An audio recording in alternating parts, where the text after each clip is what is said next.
ఆ ఇద్దరు అమ్మాయిలది వెస్టిండీస్. సరదాగా ఇండియాకు ఓ ట్రిప్ వేశారు. రాజస్థాన్ అందాలు చూడాలని డిసైడ్ అయ్యారు. పుష్కర్ మేళాకు వెళ్లారు. అక్కడి నుంచి అజ్మీర్ వెళ్లాలని అనుకున్నారు. అయితే సడన్ గా జైల్లో పడ్డారు. అదెలాగో తెలుసుకోవాలంటే ఈ స్టోరీ చూడాల్సిందే. ఈ కనిపించే హాట్ ఎయిర్ బెలూనే అజ్మీర్ జైలు అధికారులకు ముచ్చెమటలు పట్టించింది. చూశారుగా ఎలా స్లోగా ల్యాండ్ అవుతుందో. అజ్మీర్ జైలు నుంచి హడావిడిగా వస్తున్న ఈ ఇద్దరు అమ్మాయిలే బెలూన్ ఎపిసోడ్ లో కీలకం. వెస్టిండీస్ కు చెందిన ఇద్దరు అమ్మాయిలు ఇండియాకు ఓ జాలీ ట్రిప్ వేశారు. రాజస్థాన్ లో పుష్కర్ మేళా చూశారు. బాగా ఎంజాయ్ చేశారు.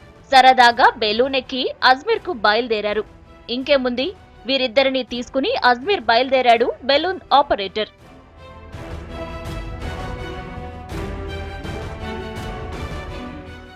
కాసేపు బెలూన్ జర్నీ బాగానే సాగింది.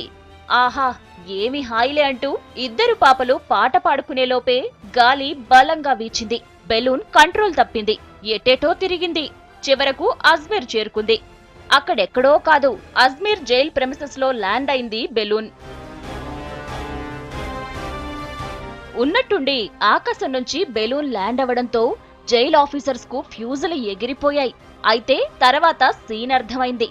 ఇద్దరు విదేశీ టూరిస్టులను బెలూన్ ఆపరేటర్ ను 2 గంటల పాటు నానా ప్రశ్నలు వేసి వదిలేశారు.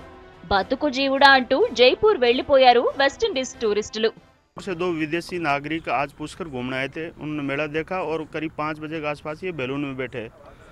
अब बैलून को जो पायलट चलाता है उसने कहा है कि हवा का रुख इधर और तेज होने के कारण पहाड़ी क्रॉस कर गया और आना सागर झील आ गई बीच में और ये खाली जगह देख के मैंने सुरक्षित जगह देके उतार दी।